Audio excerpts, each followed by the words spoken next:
Bonjour, bonjour, bonjour, bienvenue sur la chaîne Gaofou, je suis ravi de vous retrouver pour une nouvelle preview, une preview qui va concerner une équipe qui a été 8 fois championne de France, une équipe qui a gagné 5 Coupes de France, une équipe qui a déjà fait une finale de Ligue des Champions. C'était en 2004, certains l'auront déjà reconnu, certains ont vu la miniature, donc je vais pouvoir vous présenter aujourd'hui dans cette vidéo l'AS Monaco. L'AS Monaco, on va parler de constance et d'Europe dans cette vidéo. Ça va être important, des éléments importants de cette vidéo.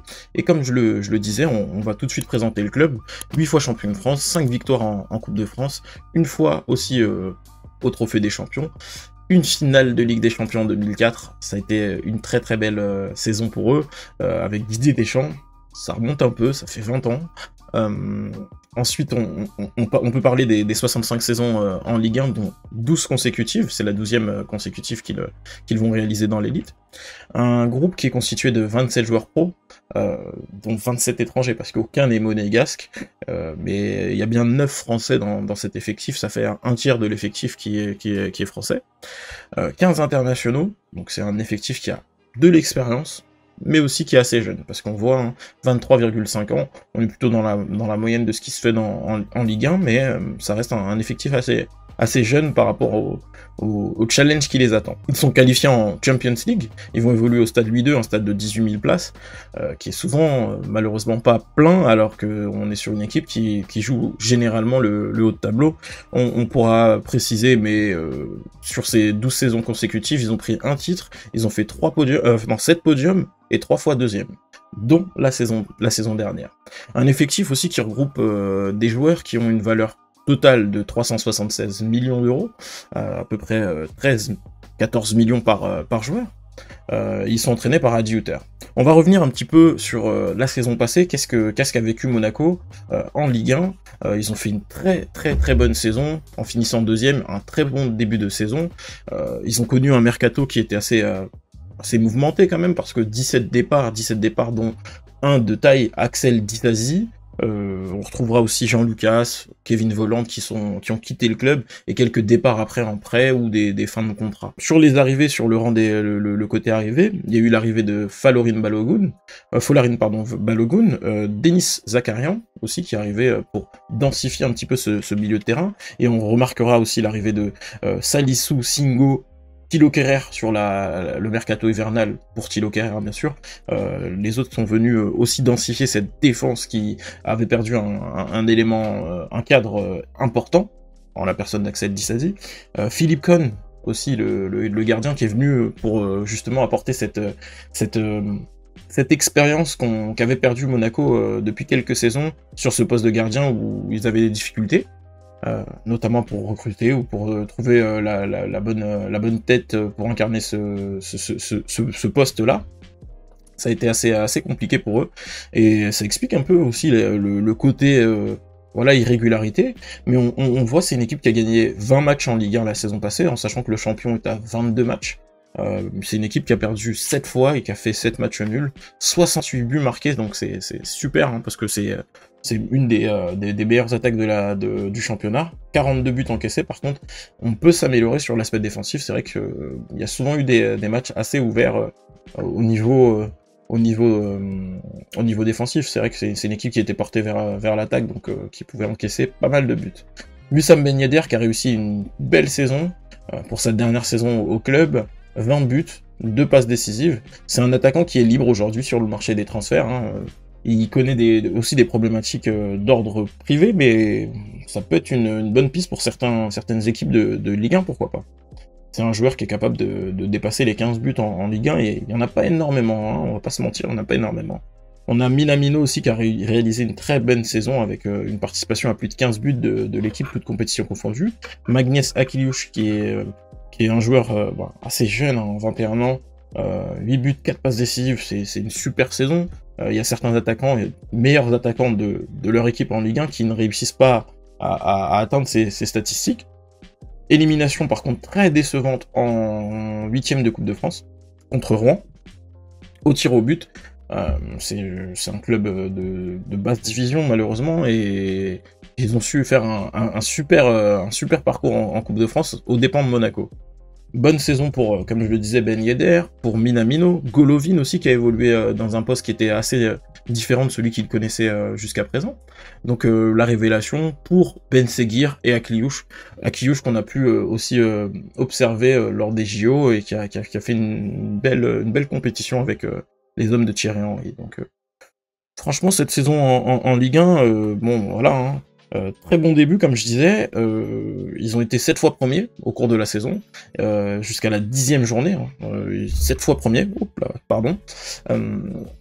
Ensuite, on a pu observer aussi qu'ils n'ont pas quitté le top 5 au cours de ce championnat-là, et ils ont été dans le top 3 jusqu'à la 23e journée, donc à partir de la 23e journée, pardon. Ils étaient 5e, et depuis la 23e journée, top 3, ça glisse jusqu'au bout de la saison. Ils ont même fini 2e, donc franchement, une saison, je vais pas dire référence, mais s'ils peuvent s'appuyer sur ce qu'ils ont réalisé au cours de la saison, je pense qu'ils seront à nouveau européens la saison prochaine, et peut-être même sur le podium. Mais on va en reparler, parce que est-ce que ça suffit, est-ce que ça suffira pas? Ça va être quelque chose qui va aussi dépendre du coach Adi Hütter. Le coach Adi Hütter qui réalise sa 2e saison à Monaco. Il était passé par 3 autres championnats, donc l'Autriche, la Suisse et l'Allemagne auparavant. En dehors de sa saison à Mönchengladbach, c'était la saison 2022-2023. Il a toujours fini en première partie de tableau. Il faut savoir que c'est un coach qui a beaucoup entraîné 15 ans de coaching, il a 54 ans, 15 belles saisons où il a passé une partie de ses débuts en Autriche dans des clubs de division inférieure, mais il a su, au cours de ces 15 années de coaching, faire 10 podiums, donc 4 en 2e division autrichienne.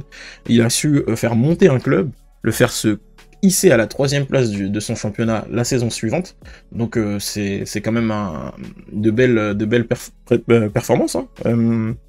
Il a su gagner aussi 3 titres, un de 2e division et 2 titres de champion, notamment en Suisse et en Autriche. En Allemagne, qu'est-ce qu'on peut lui trouver? C'est qu'il a réussi 4 bonnes saisons en Bundesliga avec un club comme Francfort où il est toujours resté dans la première partie de tableau. Il a même fini 5e une saison. Une demi-finale d'Europa League avec Francfort aussi. Donc voilà, c'est un beau palmarès quand même pour un entraîneur qui n'était pas forcément attendu parmi les plus gros clubs d'Europe. Et Monaco sera, je pense, l'un des gros clubs de cette Ligue des Champions. On pourra compter sur eux pour peut-être faire partie des 8 premiers. On sait pas, mais on compte sur Adi Hütter pour tout ça. Donc il évolue principalement en 3-4-2-1, donc c'est plutôt une défense à 3 ou une animation soit à 3 soit à 5, hein, en fonction de qui il veut mettre sur le terrain. Il a plutôt des pistons hein, dans son effectif, donc c'est vrai que c'était plutôt 3 que 5. Mais ils sont passés en 4-4-2 sur la fin de saison avec 2 pivots, 2-6, donc c'était plutôt Fofana et Camara, où on pouvait avoir d'autres profils qui pouvaient être aussi aligné. Il prend environ 1,6 points depuis qu'il est coach dans un championnat majeur. Ça représente 55 points sur une saison à 34 matchs en Ligue 1. Ce serait 55 points que la place de Nice à peu près la saison passée, 5e place. Je pense que c'est un coach aussi qui a fait une très très belle saison, à quasiment 2 points pris par match avec Monaco en 97. Il va falloir qu'ils s'appuient sur ce qu'ils ont réalisé pour rééditer un peu cet exploit. Le marché des transferts pour l'effectif, qu'est-ce qui a évolué? Ils ont fait venir Georgi Linikina d'Anvers pour 19 millions quasiment. Christian Mawissa, donc pareil, on rajeunit un petit peu cet effectif. On lui apporte de la profondeur avec du Thilo Kehrer qui signe définitivement en partance de West Ham. West Ham qui est parti récupérer Todibo à la place de Kehrer. On sait qui est gagnant. Et Lamine Camara aussi qui arrive de Metz qui était descendu en Ligue 2, donc qui lâche sa pépite sénégalaise qui avait réalisé une superbe canne. On voit hein, des fins de prêt aussi qui arrivent dans l'effectif. Félix Le Maréchal qui va quitter le club, hein, on le voit ici. Mohamed Camara qui a été un joueur aussi utile et qui a réalisé aussi une belle canne avec le Mali, qui part du côté du Qatar. Félix Le Maréchal du côté de Strasbourg. Boadou qui a pas réalisé une super saison, qui est prêté du côté de la Bundesliga à Bochum. Et Ben Yedder qui quitte le club libre de tout contrat. Donc c'est un mercato qui est assez simple à comprendre. On perd un joueur, on le remplace. On perd un joueur, on le remplace. Il y a des postes aussi qui ont été comblés, ou notamment là, Mawissa qui arrive, et Kerrer en défense centrale, pour justement convenir un petit peu mieux à la façon dont le coach utilise son effectif. On regarde un effectif qui est constitué de 3 gardiens, et c'est Philippe Kohn et Majewski qui sont les 2 gardiens qui ont été utilisés la saison passée. Je saurais pas vous dire la hiérarchie exacte, parce que en fin de saison c'est plutôt Majewski qui a joué, et en début de saison c'était plutôt Kohn. Donc on le voit, il y a 6 centraux. Je vais vous montrer directement l'effectif, hein, ça va être un peu plus parlant. Ici on va pouvoir voir, hein, que Majewski, voilà, qui est assez jeune, Philippe Kohn aussi, sont 2 gardiens de valeur équivalente. Il y a un 3e gardien, Yann Liénard, qui est là pour la rotation, pour apprendre, à 21 ans. On voit, hein, cette défense centrale qui va être composée de Salissou, Maripane, Kerrer, Mawissa, Magassa, Matsima, que des M. Tous interchangeables. Que des mamas. En tout cas, tout ça, c'est pour convenir justement à cette philosophie de changer de formation, s'adapter peut-être un petit peu plus aussi au défi qui va être proposé par l'adversaire. Il y a du Caio Henrique sur le poste de latéral gauche, ou du Ismaël Jacob, le joueur sénégalais. Pareil, Kassoum Ouattara qui était arrivé la saison passée, qui va apprendre aussi aux côtés de ces joueurs. Il y aura quand même pas mal de matchs au cours de la saison prochaine, donc ça permettra de, pourquoi pas, faire tourner et faire démarrer des jeunes. Wilfried Singo sur le côté droit, Vanderson, et on va revoir un petit peu Denis Zakaria en poste de milieu défensif. Donc quand on a besoin d'un 6 récupérateur, on a le joueur suisse qui peut évoluer dans ce milieu. Youssouf Fofana aussi, qui est peut-être en partance, donc ça franchement je saurais pas vous dire. Il y a des rumeurs pour qu'il voit plutôt du côté de Manchester United. Je pense que ça dépendra aussi de la situation de Ugarte, qui est le joueur du Paris Saint-Germain, mais ça on en reparlera peut-être plus lors du live qui vient en fin de mercato le 1er septembre. On a du Elliot Matadzo, du Eden Diop, il y a quand même pas mal de joueurs qui peuvent rentrer dans ce milieu. C'est pas forcément le poste dans lequel je le vois évoluer Golovin, mais milieu offensif, peut-être il sera plus milieu central, un petit peu plus reculé, de manière à lui donner un peu plus d'influence sur le jeu monégasque. Je pense que c'est comme ça qu'on pourrait espérer le voir la saison prochaine.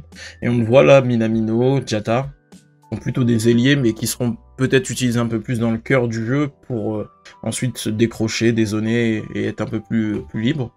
Balogun, Folarin Balogun, qui est capable de faire de belles choses, avec Brel Mbolo sur le front de l'attaque. Donc c'est 2 joueurs qui seront, je pense, principalement utilisés. Ilinkina, 8 buts en une vingtaine de matchs. Je trouve que c'est un joueur plutôt d'avenir et pas forcément un joueur pour aujourd'hui. Du haut de ses 17 ans, il a été capable de faire des choses du côté de la Belgique, mais on le sait, hein, la Belgique c'est un championnat qui facilite beaucoup les choses au niveau offensif, hein, on le voit notamment avec Gift Orban ou d'autres joueurs comme ça. Donc oui, je vais pas attendre de lui qu'il soit titulaire tout de suite, mais on le voit, hein, c'est quand même plutôt bien équilibré. Tous les postes sont doublés, en tout cas sur le style de jeu que souhaite l'entraîneur. Ouais, ils vont miser sur un groupe soudé qui se connaît bien. Très peu de mouvement dans l'effectif, on l'a vu. Les joueurs qui ont signé sont soit des joueurs qui vont rentrer dans la rotation, soit des joueurs qui étaient déjà présents dans le club la saison passée, comme Thilo Kehrer. Ils vont miser sur un coach expérimenté qui est capable de piloter des saisons à la fois européennes et en championnat, donc voilà, il est capable de faire de belles choses en championnat. Une attaque tranchante, je pense que c'est quand même 68 buts marqués, c'est quand même énorme, ça fait quasiment 2 buts par match la saison passée, tout pile. Donc une jeunesse aussi qui est très prometteuse, parce qu'on le voit, hein, il y a très peu de joueurs qui ont plus de 30 ans dans cet effectif, donc ça va être intéressant à suivre. Moi, au niveau du calendrier, qu'est-ce que je peux vous dire, c'est que Monaco, ils ont fait plutôt une bonne préparation avec 3 victoires, 2 nuls et 2 défaites, 7 buts encaissés, 12 buts marqués, une victoire dans le trophée aussi Gamper, le trophée qui se tient à Barcelone, dont une victoire 3-0 en finale contre le Barça. C'est la première fois qu'un club extérieur gagne depuis 12 ans ce trophée amical, hein. Ça a été une bonne préparation. Je pense que on va voir de belles choses. Après, c'était un Barça un peu remanié, hein, on va pas se mentir, mais ça reste quand même quelque chose d'intéressant. Qu'est-ce qu'on peut dire sur le calendrier? Le calendrier, pour moi, je le trouve assez équilibré. C'est-à-dire que Monaco va prendre dans la première phase de cette phase aller, première partie de cette phase aller, ils vont jouer Lyon, Lens, Lille et Nice. Donc 4 Européens sur 9 journées. Donc ça permet d'avoir un petit peu d'équilibre, parce que la deuxième phase, du coup, il y a les deux autres. Il y a Brest et le Paris Saint-Germain. Il y a Marseille aussi qui est un gros challenge de ce championnat, mais qui viendra voilà, plutôt sur le mois de décembre. Donc ça va être assez sympathique, je pense, l'organisation de ce calendrier, parce que tout n'est pas concentré d'un côté, il y a un peu d'équilibre. Faut pas oublier qu'il y a la Ligue des Champions qui va intervenir aussi, et on le voit, hein, ils vont plutôt enchaîner, comme je l'ai dit, donc ils vont plutôt enchaîner les équipes faibles, ou en tout cas les équipes un peu moins bien classées dans les pronostics de la Ligue 1 sur des enchaînements, en fait. Et ça permet quand même de laisser parfois, pourquoi pas, des joueurs au repos, ou en tout cas de faire légèrement tourner. C'est sûr que quand tu sors d'un match de Ligue des Champions, tu vas jouer Le Havre, et ben t'as peut-être pas forcément les mêmes joueurs qui étaient présents sur la pelouse au cours du match de Ligue des Champions. La phase retour, c'est un peu la même chose, hein. On va avoir un Monaco qui va pas forcément enchaîner les gros, et qui va rester sur un équilibre. Par contre, la fin de saison, elle risque d'être assez piquante, assez intéressante. Pourquoi? Parce que ils vont jouer Saint-Etienne, qui pour moi sera dans la course au maintien, donc qui joueront un peu leur survie sur ce genre de match. Ils vont jouer Lyon, qui sera dans la course pour moi à l'Europe, et peut-être pourquoi pas au podium, suivant ce qu'on va dire.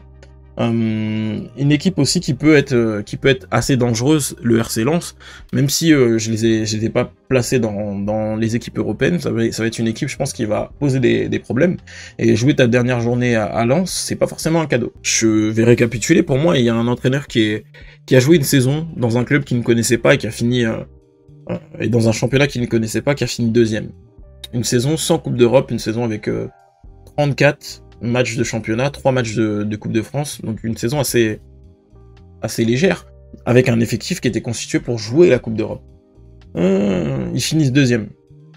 Je suis pas sûr qu'ils réussissent cet exploit de finir sur le podium. Je suis pas sûr qu'ils réussissent cet exploit. Pourquoi? Parce que la Ligue des Champions l'année prochaine, elle va être assez intense. Il y aura des journées jusqu'au mois de janvier. Donc je pense que la phase aller, elle s'arrête, la phase de groupe, elle s'arrête aux alentours du match contre Rennes.